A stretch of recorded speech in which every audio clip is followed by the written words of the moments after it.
cursed by the old gods in Bethany. We are 5 immortals doomed to walk the earth until we complete our 1001 tasks. After centuries of having our memories dicked around, we're ready to complete our destiny and die. We are, for now, the Immortals. This is episode 52. Woo! It's the number of cards in a playing card deck. Number of weeks in a year.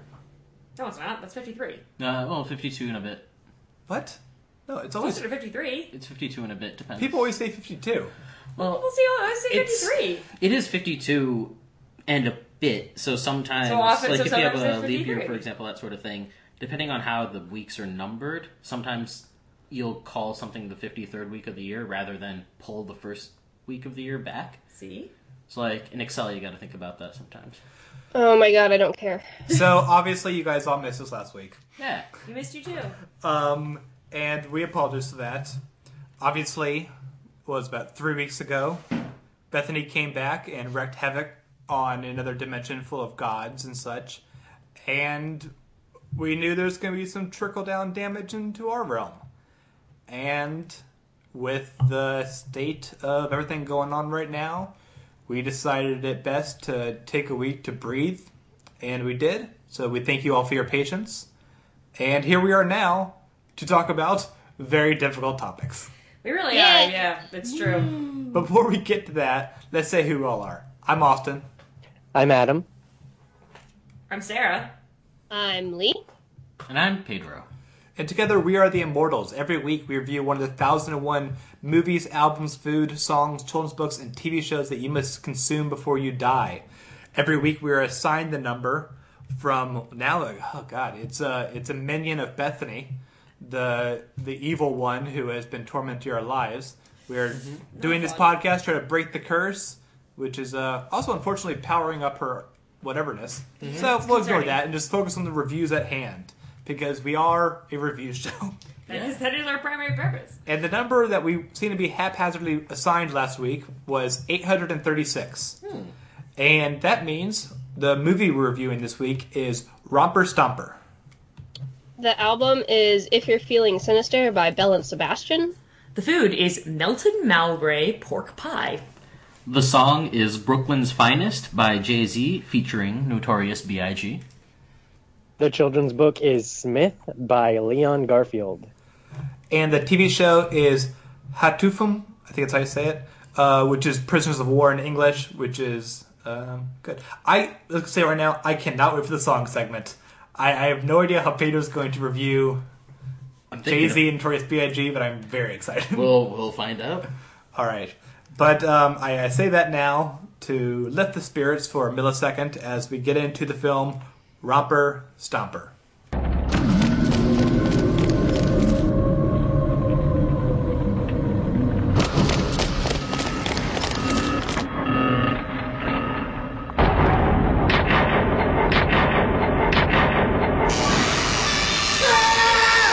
We came to wreck everything.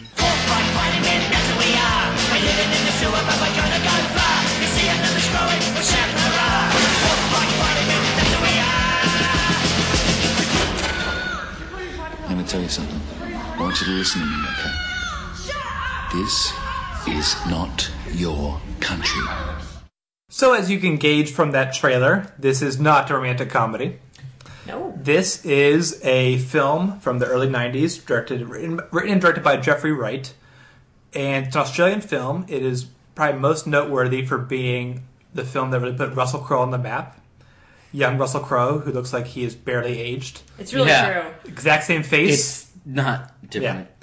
Yeah. And this is a film about neo-Nazi white nationalist skinheads who are awful, to say the least. We reviewed a piece of pop culture about skinheads several episodes back when I reviewed the miniseries This Is England, 86, or whatever year it was. And that was a very different tale. That was a sequel to the movie This Is England, which is about British skinheads. And the story of that was about a young boy who kind of was with these skinheads who were actually more just kind of the punk movement, more rebellious, didn't want to be in violence. Then he went to a group of violence and came back and recognized true loyalty and friendship and what matters to people. that is not the story of Romper Stomper. Romper Stomper is the story of a group of violent people who are very, very well versed into Nazism and are cruel and do not want Australia to be any less white than it is.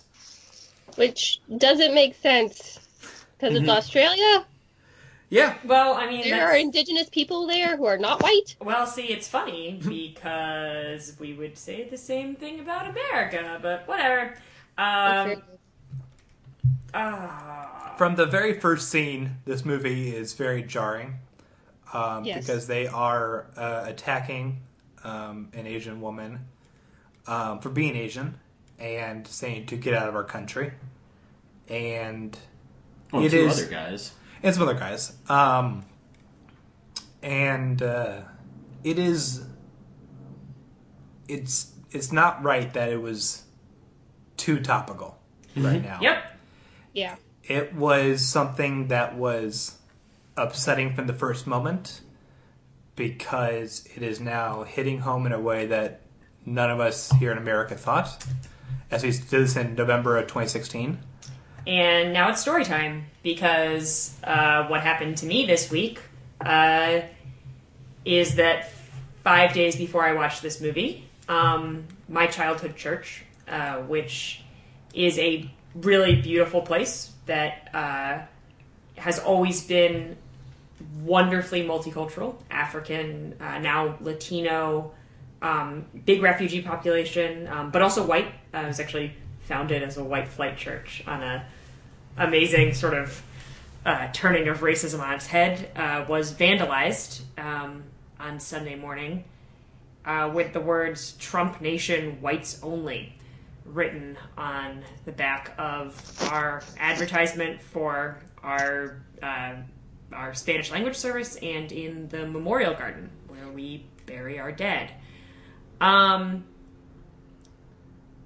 This movie celebrates those sentiments. If it doesn't celebrate it, it doesn't do a good enough job of condemning them. Primarily, it's a movie that's, I think, focused on violence as spectacle. And although it occasionally attempts to be a character study of these skinheads, ultimately it is the most interested in fight scenes and unrepentant violence. And given where I am right now, I think it lacks artistic value. I think it sucks, and I think it doesn't belong on the list. Period. How else did you guys feel watching this film? Go first. Whoever. I was going to say that I think that Sarah is right. There is the. Can I talk about the end? Yeah, we're not in favor of this film. We're going to spoil away. Yeah. Sure. Okay, great. So when the one character kind of Davy kind of leaves the group, that is, I think, their attempt to condemn their actions. But like, it would have been better, I think, if they had explicitly said it. Like in American History X, which is about skinheads as well, they like half the film is him condoning, or no, what's the word? Condemning? Not condoning. No. condemn? Like repenting. There you go. Right. That is a redemption story, that movie. In many weird ways. Yeah. Right. And yeah, there's just none of that in this. Mm-mm. It's brutal. It's hard to watch. And I didn't really feel on the side of any of the characters. Yeah. The way I tend to approach criticism is that I try to understand what the director is intending and then critique whether they succeeded at that goal. And the way this movie felt like for a while was to show you a group of people that do exist that you probably don't see. And to show you what their day-to-day life looks like. But the film, to me, failed in that aspect because it wasn't fly on the wall. It wasn't just showing you what it was. It was. I'm not saying this is a explicitly racist film, but I think it did fail, and really kind of it took part in what their mission a bit too much. The violent scenes aren't exactly like they aren't cool action scenes, but they are riveting in a way that feel uncomfortable. I think the film wanted us to feel uncomfortable, but there are also aspects to me that felt uncomfortable for the wrong reasons, because Russell Crowe's character is a very adamant racist. He is very educated about certain topics, and the parts to me that really kind of were unexpected were when he showed a very strong sense of history about World War II and about Nazi culture. When someone's trying to sell him a Nazi knife, he immediately knows what year it's from, what's going on. And I think that was supposed to be done to kind of show an unexpected side from him, but to do that is to compliment him in a way, and to put this as, I don't know, it was uncomfortable to have those kind of moments be considered interesting.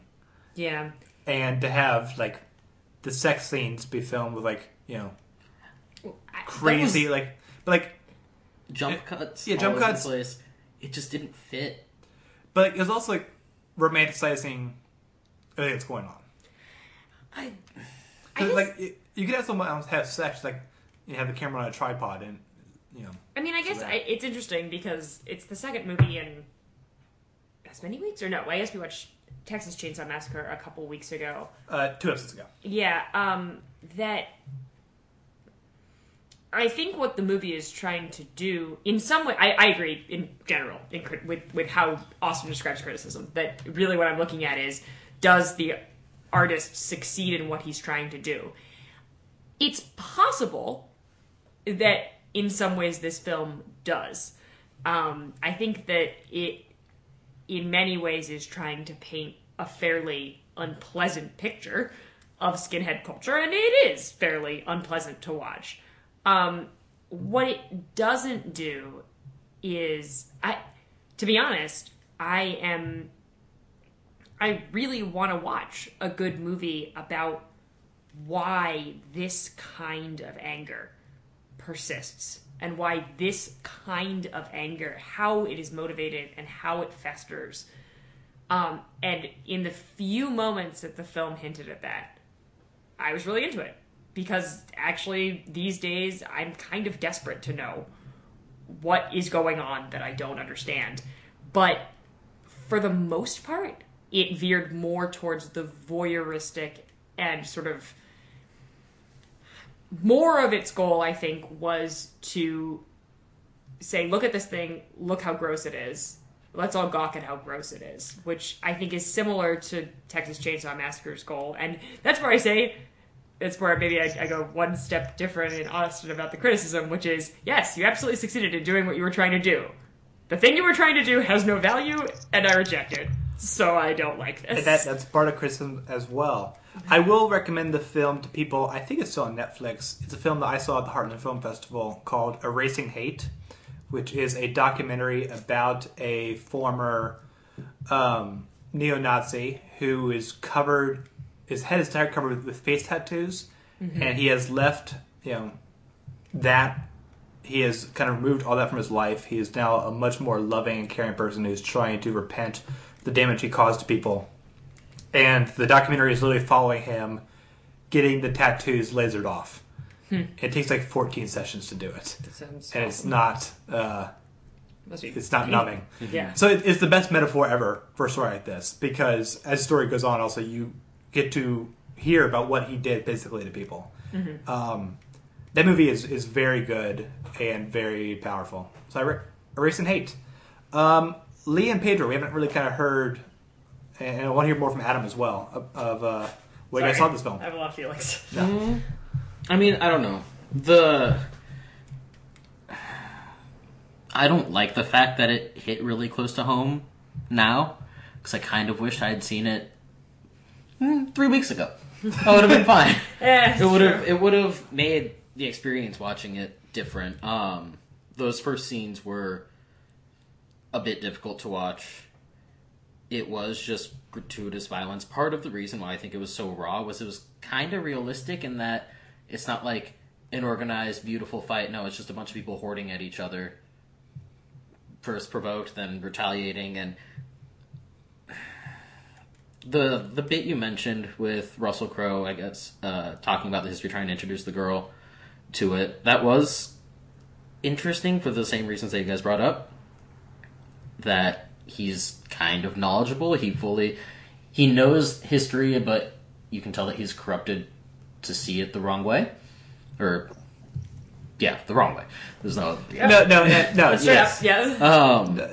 That's a mistake that's happening right now. Not all opinions are created equal.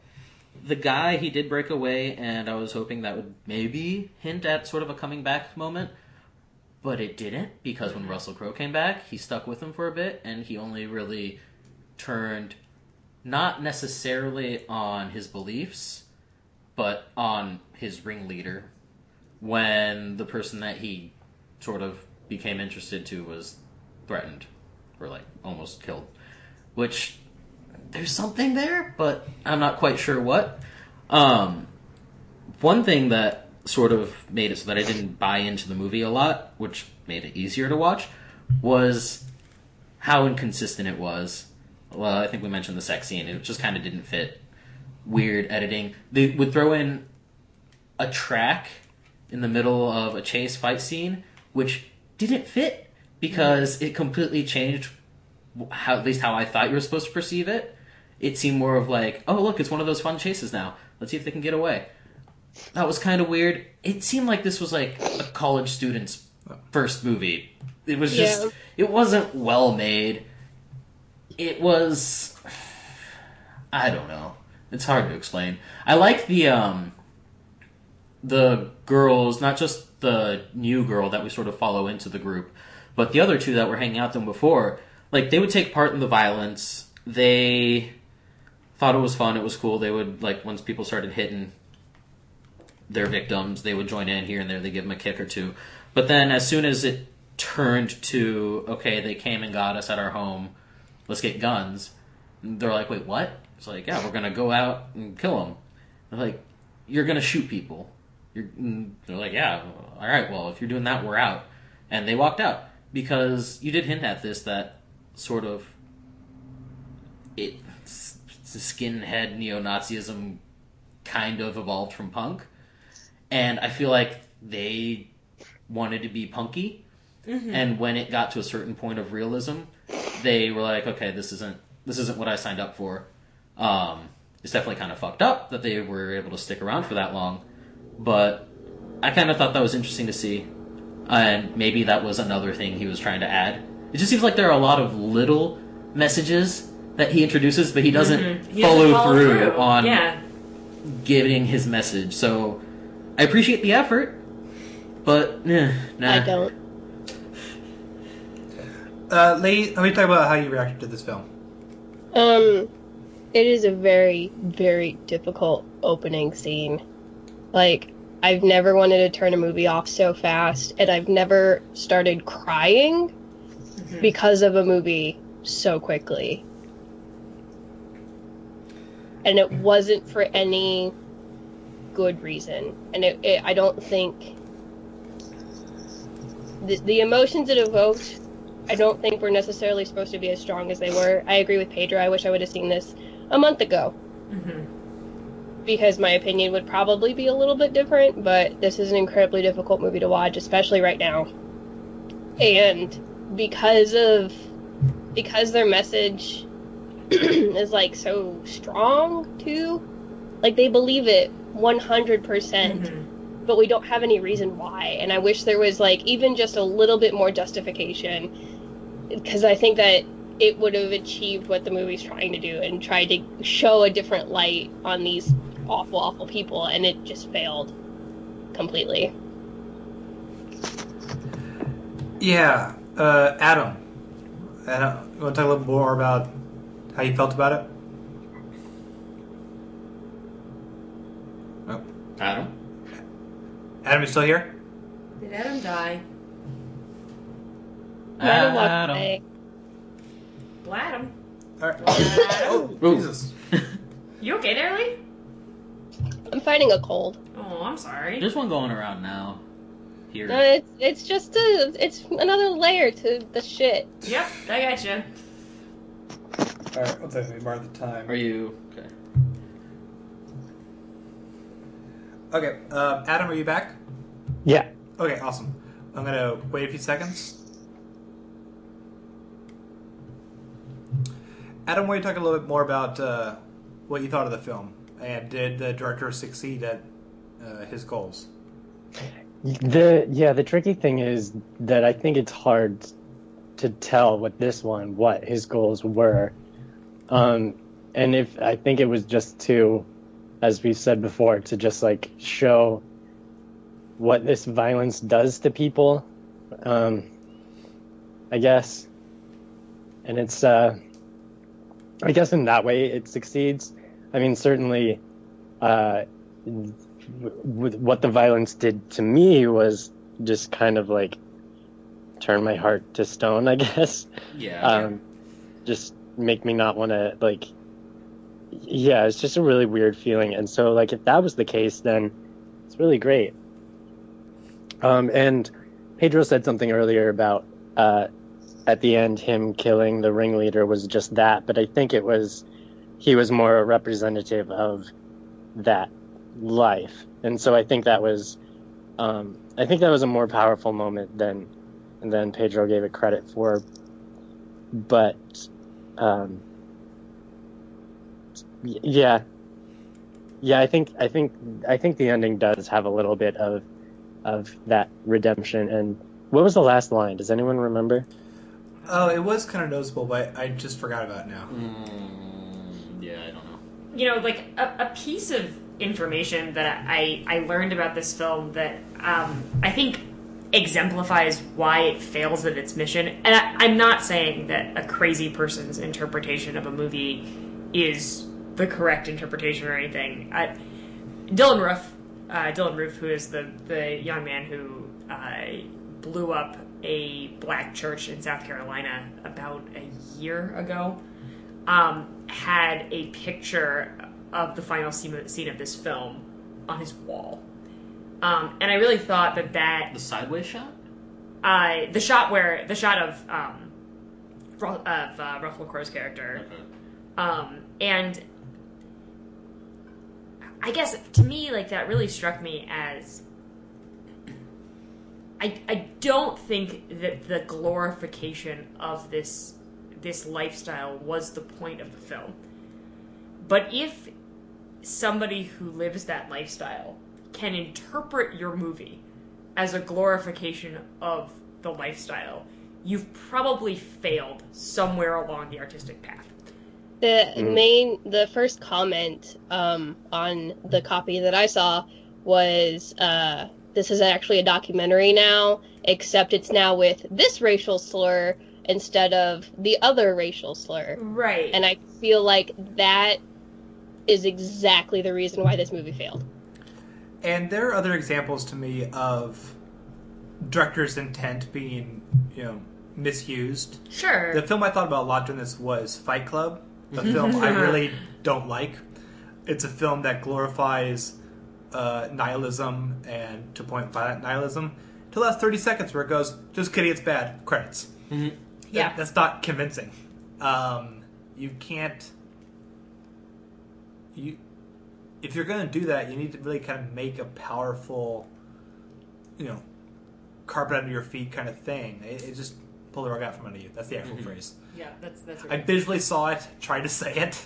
I just said carpet under your feet. We can make that a new phrase. That's okay. Let's start it here now. Yep. I don't know. I also had the sort of heart turning to stone bit. Like, it was easy to just sort of turn my brain off. But that, if he was trying to make just a gratuitous violence film, even then it wasn't great. It's It true. didn't work. It's It's true. true. It's Like, a pretty flat I watch movie. Spartacus, I'll get numb to violence real quick. But that doesn't matter. I'll even cheer on the violence and be like, hell yeah, that was a great fight scene. Right. But We're saying it's- Spartacus, the TV show, which, by the way, is on the list. Oh, yes, thank God. But, like, it was done artistically, and they definitely conveyed the message that, by the way, this isn't right. Well, yeah, Spartacus' approach to violence is actually a really curious example of how to do it, because Spartacus, the TV show, is a bizarrely historically accurate tale of Spartacus, of a man who was put into slavery as a gladiator and then started a rebellion against Rome. Spoilers, I don't remember that history. What? No, I'm kidding. I'm kidding. She's on season 2. It makes me laugh because I'm on season 2, and technically it is spoilers to tell me that, but also it's history. Read a book, motherfuckers. But You know what happens at the end, right? Yeah. Okay. The boat sinks. Yes. yes. Okay. But the way they depict violence is really interesting because that show depicts violence as a really cool thing at times because it's very, very creative in that no gladiator fight It's seems the same. dull. Every fight for 30 plus episodes has a new element to it. Almost said an awesome one, but Sarah hasn't seen that yet, so I'm gonna. There's 4-on-1 in the pilot. That's pretty cool. Yeah. But what's interesting is that it depicted them as a heroic character, Spartacus, and it depicted certain people use violence as evil. But they also kept recognizing that even though violence can be cool and creative in their eyes, you were still watching your hero do really horrific things to a human being. Yeah. And that becomes very clear throughout the entire series, especially when their cries stop becoming things of like, one day we'll do this, and one day they should like own up to what they're doing. Then it feels real. And that always felt real with real artistic intent of how you are depicting violence and what it means for the characters and what it means for the world around you. I felt that to be extremely lacking in this film. Yeah, Yep. no, even there was no hero, which can have Which its is own. okay. Yeah, it That can have can its be own done. merit, but I kind of thought there was supposed to be in the beginning when It the guy felt ran like back he and got was his trying friends, to. and I was like, oh, you're supposed to cheer for the revenge attack, I guess, or well, sort of rescue, but then it kept going, and yeah, it's missing things, and that's why I feel like it seems like a college student's first film. Yeah. Or Yeah. like his final project or something. It's just not quite. It's just missing so many things in so many ways. Yeah, like even just for the production, like there are some weird shots that don't make sense. Like the only I feel artistic shot that did make sense was the final scene. The the final scene sideways. is like decently shot and kind of Yeah. like I mean, But there are others it where tries. there's others where there's weird angles, and it's like, why is this a weird angle? It doesn't make sense, and then it tracks weird, and yeah, it felt unprofessional, and not in a good way.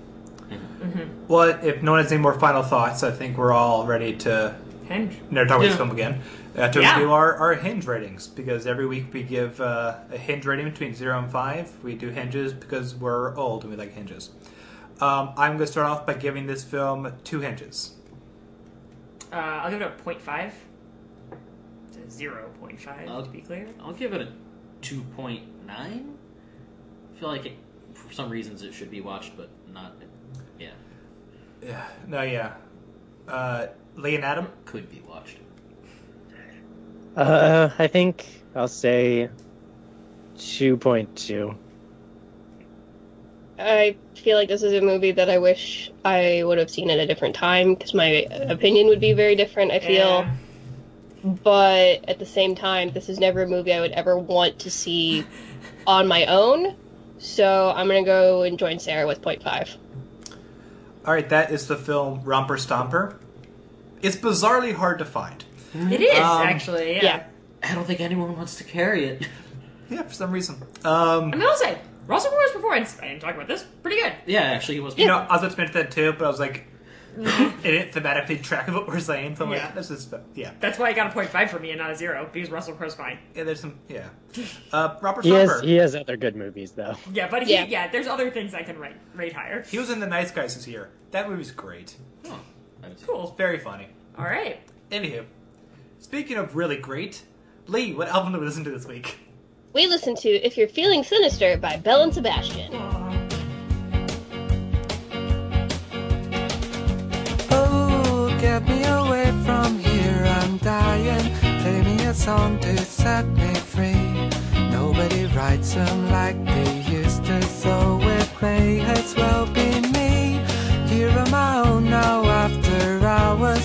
Here on my own now on a bus. Think of it this way, you could either be successful or be us. Without winning smiles and nods. Without catchy It is their second album. It came out in 1996. Came out after their premiere album Tiger Milk, same year. Tiger Milk was like fantastically well received, and this one was as well. I don't really have a lot to say about it. Again, this is one that I feel like if I would have listened to it a month ago, or there's definitely a time period of my life where I feel like I would have really enjoyed this album, but this week was not the right week for me to listen to it. And that's art remains, concrete, and we all change and depict art in different ways at different times, and that doesn't make any of the experiences less valid. It just makes it how you experienced it that week. This is one of the few albums, maybe the third so far, that I've heard before. Oh, wow. Has it been 3? Yeah, I think it's been Led Zeppelin, Sgt. Pepper's, and this. I'm really good at music, guys. Yeah. And to me, while this has been a whirlwind of emotions, this felt good listening to this today. It because I like Belle and Sebastian. It's it worked out well actually for me, because when I'm not feeling well, I actually like to watch really serious, upsetting things. So I got that in the TV show, and this was kind of a nice icing for it. If you're feeling sinister, go and see a minister. Yeah, I've always liked Belle and Sebastian. They're not a band where there's one song I listen to over and over. They're much more of a background band for me. They create a mood. And this album creates a really nice mood that I think matches... It doesn't match my mood this week, but it matches my general life mood, somewhere around calm and melancholy. I really like this album. It would be hard for me to put a clear, to pick a single song or something specific that really gets me, but this is an album I also have on my iPod, and every time it comes up, I'm like, oh, I like this album. This is a great album.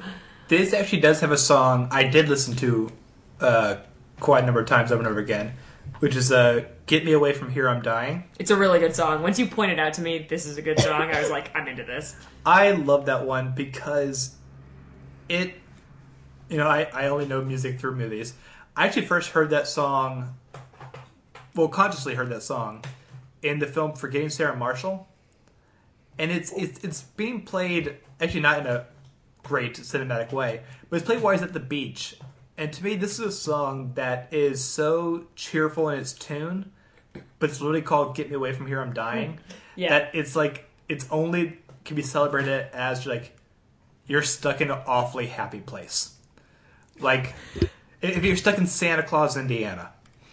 Is that a place? Yeah. Yeah. Wait, how do I not know about Santa Claus, Indiana? I love road trips. Where There's is an Santa amusement park Claus? I didn't know we had an Indiana. Wait, where is it? How do you guys not know about It's Santa in Claus? southern Indiana. Wait, what? I've been there once. Why have I... Maybe to twice. the entirety of southern Indiana? Yeah. Yeah. Anywhere. Well, clearly I'm gonna... Was I there with you? You were there with me. Floyd Knobs. I mean, clearly... 3 times. Okay, Once there, whatever. once passing through, once as a kid. It's such a delightful song. It's very fun and upbeat while also being Get Me Away From Here, I'm Dying. And I love when it hits the last verse. The singer character just says, that's not what I meant to say at all. Meaning the past 2 minutes, I'm still not conveying properly what I'm trying to say, but I have to keep going with it. I like that song a lot. I really like Dylan in the movies, That was a good one. I like that one. I mean, you're going to talk about film, so I'm going to like it. I'm very predictable. They have a very pleasant tone. I felt like, even though their sound is very, very Belle and Sebastian, I thought this was an album that very successfully tilted a little bit each song. Mm-hmm. So I could always... It never felt like one repetitive song. Oh, no, not at all, yeah. It felt like Belle and Sebastian doing 10 songs. Yeah. If that makes any sense. It does. Lee, is your album? My opinion of Belle and Sebastian has always been, like, it's that band that people who are trying to be cool and indie and hipster really, really so like. True. Like, this is the band that the kid in his intro to creative writing class tells the girl sitting next to him that he thinks he's cute that he listens to. Oh, God. That's how I feel this band has always been. But and, like, I was reading... Lee, I'm confused, because I am cool. Oh. You're very cool, Austin. Oh, great. Awesome. Okay, continue. The Pitchfork put it on its top 100 albums of the 90s. Yeah. And in it talks about how their first album was only pressed on vinyl and it only had 1,000 copies, so it was really, really hard to get. Fuck them. Yes, and then their second one, this one, If You're Feeling Sinister, the subsidiary of Capitol Records went under shortly after this was released in the US, so there aren't that many copies of the album, the original printing, in circulation. So, like, it was one of those that, like, only the cool kids listened to them because they got a dub from another dub that was a dub from original vinyl. You know, I remember that about Belle and Sebastian. That what I remember about it was that you could only get Belle and Sebastian from Kazam. That it was a weirdly difficult, you know, back when we had Kazam to download music in the early 2000s. Was that what it was called? Yeah. Kazam comes before LimeWire. I did LimeWire second. Kazam is a terrible movie with Shaquille O'Neal. Am I wrong? It's called Kazam, right? I don't remember. I've never broken a law. I've never illegally downloaded music. No, I never have either. But the thing between Napster and LimeWire, I believe, was called Kazam. Oh, Kazaa. Kazaa. There we go. Kazam is a terrible Shaquille... Is that Shaquille O'Neal? As a genie. As a genie. Yeah. Is that on the list? Are you what? I sincerely don't. Just saying. What are you? No. I mean, before you die, should you see Kazam? No. I feel like you should. No. I have my free pick. I could pick Kazam. No. I mean, I could.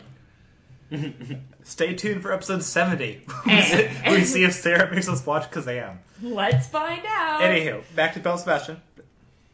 Yeah, it's absolutely fine music. I didn't hate this album, like, at all.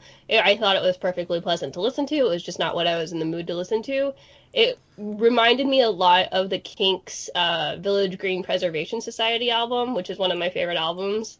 It reminded me a lot of that. It's just, like, really nice, really, really kind of folky, very, very British, even though Belle and Sebastian are Scottish. Like, it felt very British. Yep. So, it was a perfectly fine album to listen to. It just, it wasn't what I needed cathartically. I gotcha. I will also recommend the Belle and Sebastian movie.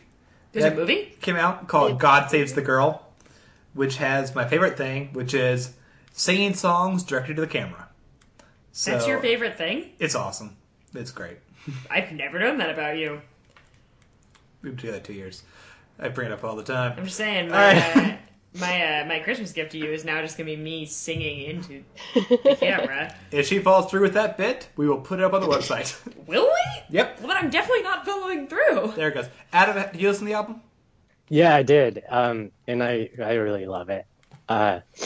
It's something that I don't want to listen to all the time, but like Sarah said, like if it comes up randomly, it's just really refreshing to me, and it makes me feel like I'm on a bicycle in Italy or something. That works. No, it's true. It has.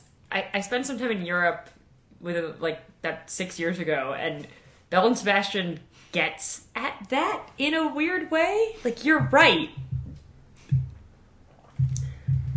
Yeah, it's there. I don't think there's a weak song on it. The lead singer who actually writes most of the songs, whose name I am missing right now, Stuart Murdoch, he actually said this is probably his best collection of songs. Wait, their names aren't Belle and Sebastian? No, That makes so me really this sad. is my fun fact. Belle and Sebastian are named after a TV adaptation of a French book, because it's not named after the book, it's named after the TV adaptation, because the French book is called Belle et Sebastian, and it's about a little boy named Sebastian and his dog named Belle. Awesome. Yeah, there is a movie about that book that came out, I believe, last year. That's called Belle and Sebastian.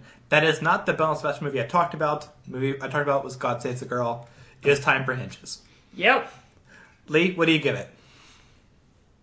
I have no idea. 3.5. That sounds good. I'll give it a 4.6. I'll give it a 4.5. 4.5. All right, that is If You're Feeling Sinister by Belle and Sebastian. Now it's time for the food segment. Yeah! I've been staring at the entire time. Sarah, what the hell is this? So, this is Melton Mowbray pork pie. I got it. Apparently, it's a thing that one has in Britain. I got it via Parker's online, and I baked them up. They were frozen. They are, we'll put a picture up on the website, but they're like little meat pies. They're cute, and apparently they have meat in them. And I have never tried this food before, so I have no comment on it until I eat it. Usually I try beforehand, but I realized I didn't. Apparently in the UK they are usually eaten at room temperature, so I cooked them a little while ago, and now they're done. Nice. And I'm eating them as we speak. All right, let's do this. Ooh. We have 3 meat pies here. One for Sarah, myself, and Pedro. And I've never actually had a meat pie. Really? Of any kind? No. I don't know if I've ever had a meat pie. Not even a pot pie? Like I've a had a chicken pot pot pie? I've had chicken pot pie, which I've actually never been a fan Similar. of. Damn, Yeah. these are really good.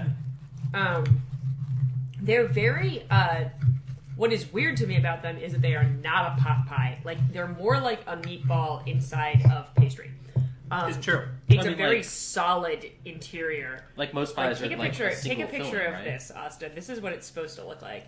Like it's like a single piece of meat, flush with the pastry part of the pie, which is kind of weird, but also kind of delicious.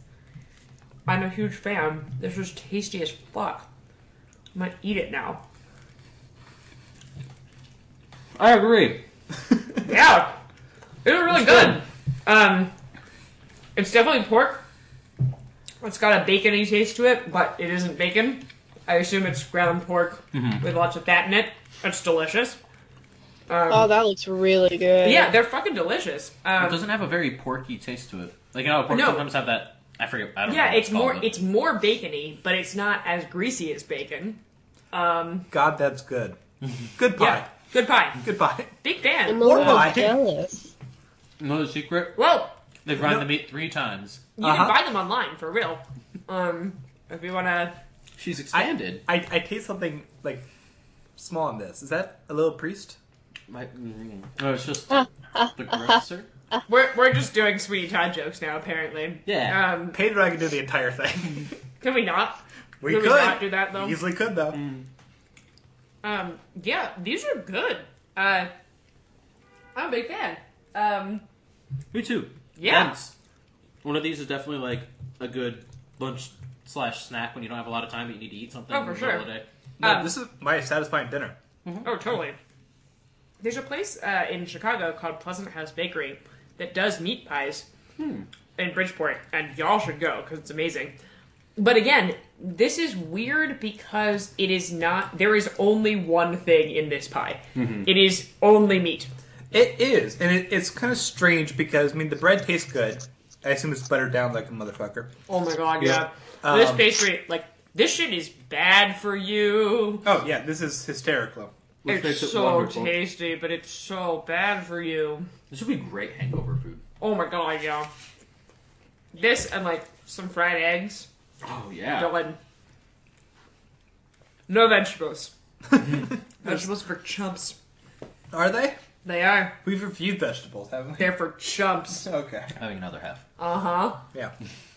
I mean, this is my dinner. I'm happy. No, okay, we're not just eating dinner. We have to actually say something about the food. I mean, this is great. If you like meat and you like pie, or like pie crust, eat these things. These things are tasty. The crust is really good. Yeah, and it's really... I mean, let me be clear. It is literally dripping pork fat on my hands right now. But I'm cool with that. Like, I don't have an objection to that. And I would recommend the original broadcast recording of Sweeney Todd that was filmed with Angela Lansbury. It is definitely difficult Very to good. figure out what meat you're eating. Like, it is an undifferentiated meat mass. Mm-hmm. But they call them pork pies. So I assume it's pork. Oh my god, pork fat is dripping on my hands. I think it's time to hitch with it. some, like, Oh, hot yeah. sauce. Some Louisiana hot sauce. Like, Oh, perfect. fuck yeah. That's some hot sauce. 4.7. 4.5. I'm eating. You're like, Hinge, damn it. 8. sweet. All right, that is Melton Mowbray pork pie. And on one hand, it's good that Adam's been under the weather because he would hate this It's just I'm meat. sure I would. a lot. Delicious, delicious meat. Oh, yeah. All right, Pedro, it's time for you to finish your dinner. Yeah. Because it is now time for what song? Well, the song is Brooklyn's Finest by Jay-Z and Notorious B.I.G. Style and the way the cops sweaters. The number one question is, can the feds get us? I got vendettas and dice games against ass betters and niggas who pump wheels and drive jettas. Take that with you. Hit ya, back split ya. Fuck fist fights and lame scuffles. Pillowcase to your face, make the shell muffle. Shoot your daughter in the calf muscle. Fuck a tussle, nickel plated. Sprinkle coke on the floor, make it drug related. Most hated. Can't fade it. While y'all pump really, I run up and stunt. This was a song that came out in June of '96. It was on Jay-Z's debut album, I believe. Oh. And it's a competitive, friendly battle between Jay-Z and Notorious B.I.G. That it is. It's rap. It's Yes. fun to listen to. Got a good beat. I didn't really check out the lyrics, so I'm not really sure what they're talking about too much, but it opens up with a lot of gunfire, so that might have to do with it. I listened to it in the shower, and I really liked it because you can't hear things so well in the shower, but the beat cuts through very cleanly, and I found myself moving along to the song more than I thought. How is this a review? Because I like it. Don't know why, but I do. This is definitely a song that, like, it was more towards, it definitely hit the tone that I was feeling this past week a lot more. So I enjoyed this song. Oh, yeah. It does have a lyric. I'm looking at the lyrics now because they make me chuckle. One of them is "Shoot your daughter in the calf muscle." Yep, that is a lyric of this song. Yep. Let's see here. I was scanning them, but I didn't get enough time. This song, to me, is like equal parts brilliant and ridiculous. Yes. Yeah. Because, like I said, the opening bit where he's talking and there's gunfire, it's so stupid. Yep. Yes. It's so stupid. I get what he's trying to evoke of building himself up, but it just sounds silly. Mm-hmm. But then once the song starts, and the beat is fantastic, and the performances are fantastic, that basically all of the strange silliness is excused for me, because it is such a listenable song that is... It's the fastest 5 minutes ever. Yeah. It's a really fun song. It's There's super another. This is another fun line. "Chill, homie. The bitch in the Shoney's told me you're holding more drugs than a pharmacy." Yes. Like, it's got some pretty great lines in it. They're a little ridiculous, but it's a lot of fun, I feel like, at the same time. It's great. Yeah. Yep. No, seriously, this is a song that is one of the reasons that modern rap is a lot of fun. It's really fun to listen to. Its lyrics are clever. It's got a great beat. There's sort of not from my perspective, there's not a ton more to say than that, but that's okay. Like, yeah, it's great.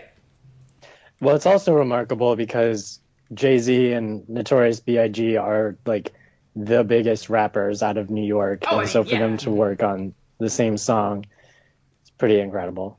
And it shows. I mean, they're both amazing. They don't outshine each other. Mm-hmm. And it's always, isn't that kind of the danger of superstar team-ups? Oh, yeah. Is that it doesn't live up to... I don't think they were... I think Notorious B.I.G. was a bigger name than Jay-Z at this point. Oh, yeah. At this point, yeah. This is from his debut album, and I think I read somewhere, it was probably Wikipedia, that, with the lines, it's basically Jay-Z trying to assert himself as on the same level as Notorious B.I.G. and then Notorious B.I.G. brushing off his lyrics as they come at him. Yeah. Which is kind of fun. If that is true, it's cool that he was just like, yeah, let's do a thing together. And then Jay-Z joined the Illuminati and got really, really popular. Is this real? I feel no! like This is not real. This is a weird conspiracy theory from the internet that I highly recommend you check out because it's hilarious. Okay. So the conspiracy theory is real. Yes, the existence of people who think that Jay-Z joined the Illuminati and that's why he's popular. That is a real thing that exists. There's a whole lyric about it in Beyonce's Formation. Come on, guys. Come on, guys. Get with it. Get information. But I'm entertained. This song's great. yeah, it's fun. It's good times. Henge it? Are we hedging it? Yeah. Yeah, I why like not? this song. Yeah. Pedro? 4.4. 4.2. 4.6? 4. 3.8. Cool. There we go. All right, that is Brooklyn's Finest by Jay-Z featuring Notorious B.I.G. I didn't give a random recommendation. The documentary about A Tribe Called Quest is really great. What is that? And now it's time for the book segment. Sounds good. Adam, what did you and I read this week? This is a book called Smith, and it's by Leon Garfield. That's right. It's just called Smith. It is hard to Google. Yeah, very hard to Google. I don't think it has a Wikipedia page or anything. But despite a lackluster title, it's a pretty good book. I liked it. Yeah. It was really it kept surprising me of where it went. And I think to really kind of understand that, you should let us know what the book's about.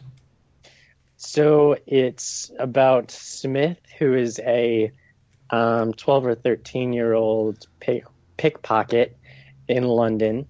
And so this is in the first chapter, he's picking pockets and comes across this guy who looks a little sketchy, and then he picks his pocket, and then minutes later, the man is murdered. And so Smith finds out that in his pocket was a document, but the problem is he can't read, and so he's trying to, for like half the book, learn to read, and then he loses the document and trying to find that again. So it's pretty, like, lots of twists and turns, and he meets up with a blind judge, which is a little on the nose, but yes. Still pretty fun. So it's kind of like a destination adventure almost, but within a neighborhood almost. It is, and like, he is a pickpocket. I go, oh, he's now a wealthy family. This is how the book's going to be now. But never actually gets too comfortable in a plot. Like, it just keeps... the story is always moving in really cool directions. And part of that is really successful because the author... This is one of the best prose books we've read. I think it was so much fun and so inventive. And the descriptions were great, and the dialogue was fantastic. Everything from Smith was a delight, especially his, especially early on, his just, childish obsession with the document. Of, this is his precious. My precious. Thank you, Sarah. This was fun. This was what was kind of missing from so many of our guy in junior high is sad stories. Yeah. This was awesome. Mm-hmm. Yeah, there was I'm sorry, I gotta take a pause. I'll be right back. Sure. Adam. Sick Adam. Oh no, buddy. I'm not going to say it was what I said, But it but probably I feel was. guilty. Well, don't feel guilty. Guys, you know what's a great game? Pokemon. I fucking love Pokemon. Makes me so happy.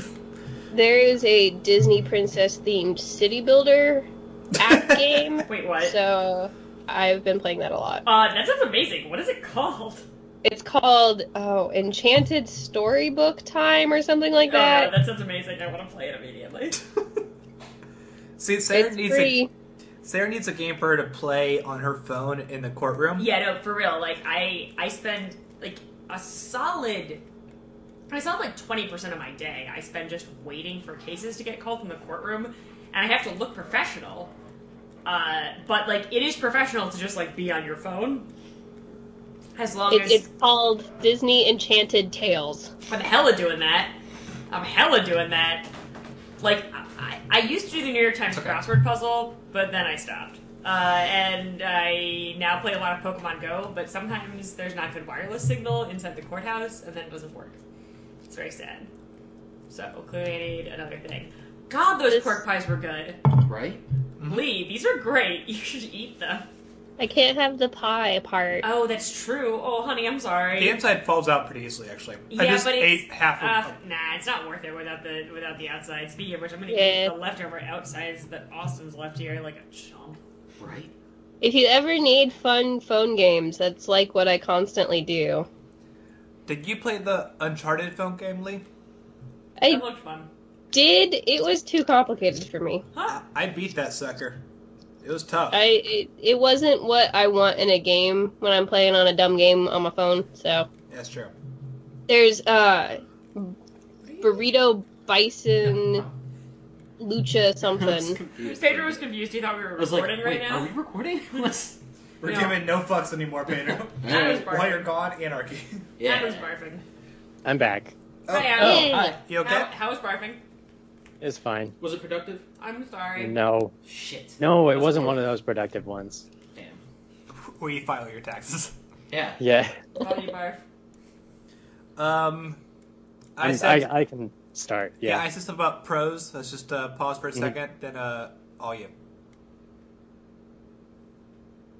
So the dialogue is fantastic. It's pretty easy for anyone who's not British to understand, but you can still tell that it's that thick kind of Cockney accent. And so this is a book for probably, I would say, like 12 and up. And yeah, I definitely agree with you. It's fun the whole way through. Thankful to the pros for that. Yeah, I mean, there was authenticity about the whole thing. Where, like, I think even at that point, I kind of paused, going like, because I think it did mention in the book how, like, he did a lot of research, but like, man, this just, you felt the time and place so well in this book. Yeah, you really did. You put like, you could just tell that there was a lot of time put into the book, and it really shows. And you mentioned before that this is what we've been missing, and I want to say that it's because Smith is like an interesting, well-rounded character, as opposed to some of the others that we've read. He's snappy and He like has old for his age. and he has he doesn't just automatically reply to people in the same way. He does challenge people quite a bit, and although he is a good soul, he is also definitely a thief, and you will never forget that the entire book. Right. Such a great character. Yeah. Are you I ready? don't know. Yeah, I don't have much to say about it. That's fine. Just pick it up, read it. It's a good one. What do you give it? 4.4. I'll give it 4.3. That is Smith by, who is it again? Leon Garfield. Leon Garfield. Very good author. Yeah, I want to read more by him actually now. So check that out. Now it is time for the TV segment. And the television show this week is, let's see how good I am at Hebrew. Not good. Hatufim? Only see. It's definitely Hatufim, if you care about, or at least it's not Wasn't what it you close? said. Yeah, you said. You said all the right syllables. I don't actually fucking know about the I don't know where you put the stresses. emphasis. I feel like that's- Hatufim or Hatufim. Hatufim. Whatever. It's called Someone let us know. It's called Prisoners of War on Hulu. This is a television show that is actually probably best commonly known throughout the world as the original version of Homeland. Homeland is a Showtime series that is currently on, starring Claire Danes as she's CIA, right? Yeah, CIA agent. Sure. Who is tasked to discover whether or not the man who was held captive for so many years by Al-Qaeda has turned or not. That show is created by the guys who made 24, and now that I've seen the original version, yeah, oh my god, it's so different. This story is... it's 2 seasons long. I saw all the first season, and I'm literally 20 minutes into the second season. And it's so good. Because of how it tells the story and where the focus is. It is about 2 men who were held captive by the Syrians for 17 years. And they go back home, and they are extremely damaged. They are very scared, and everyday life is very hard for them. One of them goes back home to a wife who has spent 17 years trying to get him back, to a daughter who's, I don't know, maybe 19 now, that he doesn't know at all, and a son he's never even met because she was pregnant when he was held captive, and he didn't even know whether it was a boy or a girl. Then the other guy, he comes back home to his wife, who did not think he was going to come back, and she is now married to his brother.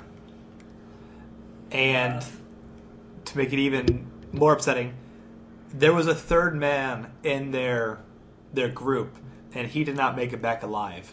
So you also get to follow the sister of that man and how she is dealing with this kind of big national celebration that these men came back. I'm real glad I did not watch the show with you.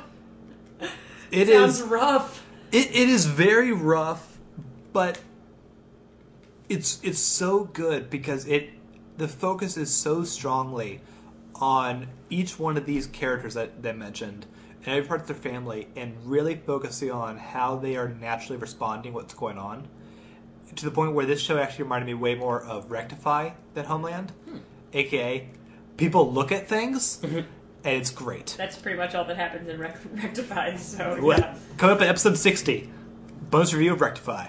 But also it's so brilliant because every once in a while it actually reminds you that this is a spy show, and will sneak in a twist in there or a surprise that I was never expecting because I kept forgetting this was a thriller.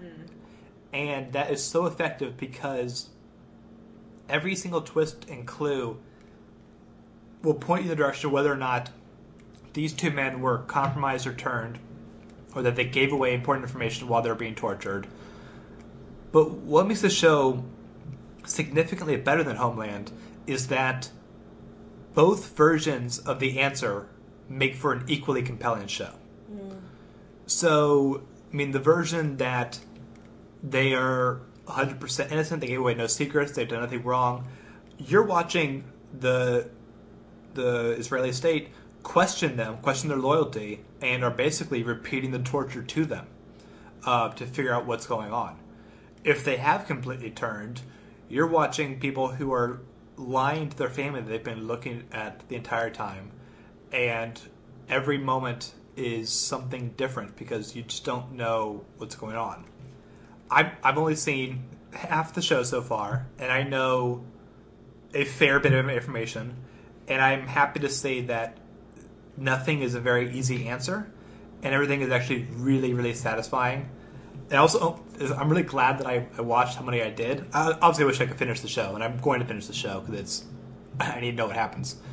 But if I would have reviewed it, a couple of days ago, I've only seen like 4 episodes, I would have had a criticism that one character was underdeveloped. And, 2 episodes later, I was very wrong about that. The show is very smart, and it's all not only written by one man, it's directed by the same man as well. And the show is amazing looking. Because it's not like a huge budget show, but the show makes you feel like you also have PTSD. This seems so uncompelling. I swear to God, this is a show that you gotta see. But like the way he deals with lighting and editing really puts you. It makes you so sympathetic for these men who came back, and he likes to occasionally play with distorting reality, where he'll use a single take one time when the government's questioning them, and like the camera would tilt to the left and you see one man, tilt to the right and you see the other person being interrogated at the same time, and it's jarring because it's not a cut. You're watching a blend like that in the same shot, and the sister who did not have her brother come home, sometimes you see the brother there talking to her, and all these in a weaker show would be surreal, but in this show it's always about the mental psyche of the characters, and everyone is so well understood. And I mean, there's an incredible scene halfway through season 1 when the two wives basically finally confront each other about decisions they made, about one person who stayed loyal for 17 years and one who didn't. And it's just so heartbreaking because you see both sides so well. This show is so good. It's extremely well acted as well. Especially the two actors who play the survivors. To watch them struggle with everyday tasks, especially the parts you just wouldn't understand. Like, one man came back and thought he would work for the ad agency that he was helping develop 17 years ago. And to have him kind of come back and just not... Everyone there is on his side about wanting to help out this national hero. But this is a man who has never seen the internet before and can't make a PowerPoint. And his ideas, like, he doesn't even know the protocol for the business. Oh man, it's so heartbreaking and thrilling and really good. I really should have asked earlier. None of you guys watched the show, right? No. I wish I had, but I... Okay, yeah, it sounds really good. I just realized I just mulled out for a long time before asking that. I'm pretty sure the answer was no, based on our earlier conversations. But, so yeah, that is Prisoners of War. Both seasons are available on Hulu. I cannot wait to finish it. And I give this a 4.8. Damn. And I will... If the second season... Season 1 ended with a really good twist, and if they make that cheap at Season 2, I'm going to come back and lower my rating. But right now, this has been one of the best discoveries of doing this podcast. This show is great. That's good. It's awesome. It's a good way to end the episode. For sure. Yeah, no, it was, you know... Maybe everything isn't hopeless bullshit. Yeah. No, my song was pretty cool, too. And the meat was pretty good. Actually, all in all, this was a pretty good... Delicious. This was actually a pretty good episode. Everything but the skinheads was fine, yeah. Well, it's just fun because it just seems difficult. I mean, that seems right. Yeah. Yep. Oh, wait, I should give a random recommendation. I recommend the foreign film No Man's Land. Okay. That's great. Wait, I didn't recommend something for... you just gotta make a random recommendation. Adam segment. There's a great French film called Pickpocket. Oh, Austin. Wait, are you... A lot of things to say. When you do that, do you charge Bethany's Mana just a little bit more? Every time you're reviewing something, you're recommending. Can you answer that? What's his Hello, name? Immortals. I named him last What do we call him? He's Sir. No, he was... No, fuck that. Silence! Like Sweetie Pie or Cutie Pie. Silence! Or No, he's Buddy. They're really bad at listening. I'm sorry. Buddy, what's up? Rough week? Yes. Yeah. Interesting. What happened? Things. A fascist racist got elected president? That too. Oh, and that's bad for you, I assume. Yes. It's not as bad for us as it is for other people. Yeah. But Yeah. basic empathy. Yeah. Well, I hope now you have a better idea of Bethany's power. Ugh. Are you trumping us right now where you're taking credit that wasn't there? No. I'm convinced. Alright, do you have anything for us? Or are you just gonna be a dick? I would prefer to talk with you as little as possible.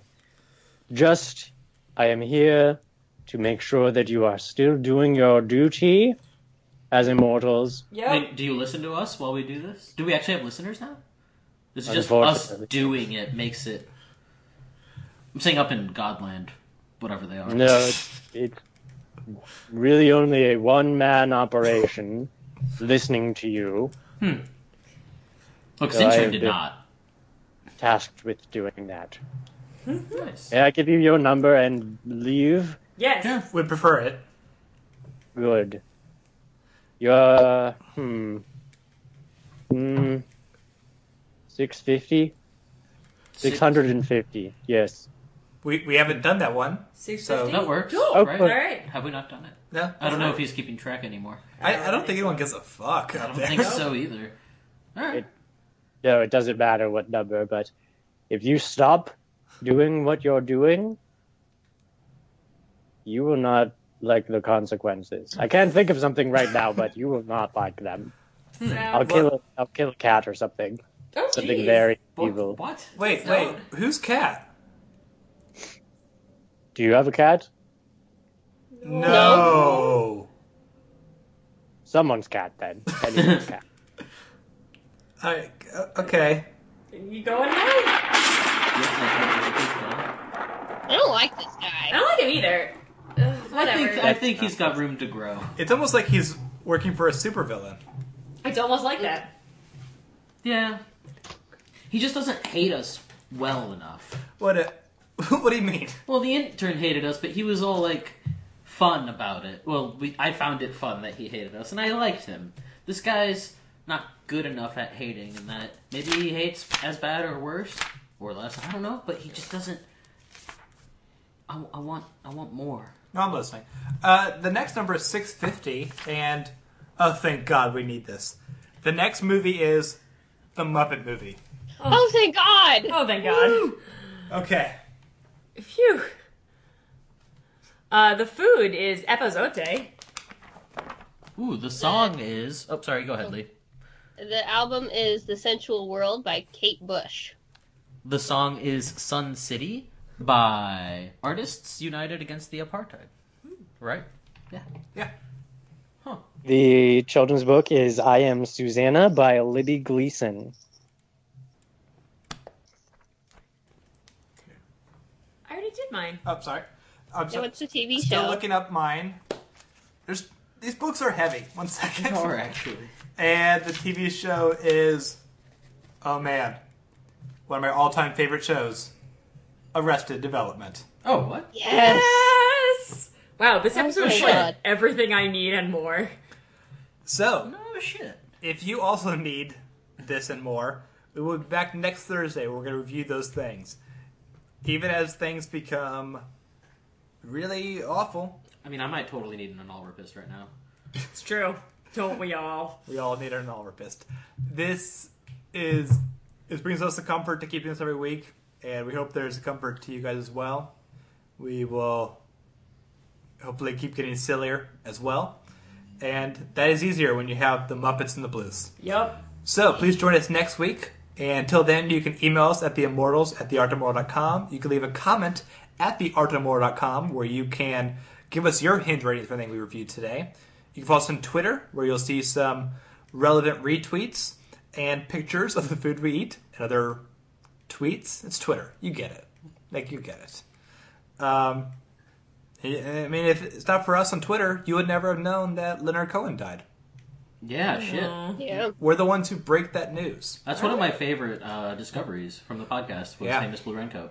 Yeah, great song. It was like our third episode, I think. No, Okay. not at all. Nope. We were still doing classical music back then. Yeah, but like, it was number 3, not our third episode, never mind. Whatever. We're also on YouTube. And also you can listen to another podcast on the website, which is Let's Take 5. And yesterday we just finished our Werner Herzog wrap-up, which means the episode that comes out tomorrow is the beginning of our Jimmy Stewart 5. Yeah. Ooh. Yeah. So the first one we're going to cover is the Philadelphia story. Those will be 5 awesome films. So take a listen to that show, which comes out every Friday. And get excited for a new podcast coming out early December. Do you want a teaser, or we'll say fully what it is? No, we'll let it be. Okay. Get excited for that thing. Woo! Until then, I'm Austin. I'm Adam. I'm Sarah.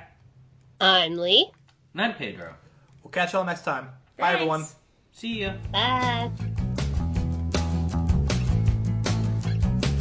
Lisa's kissing man like a long walk home when the music stops.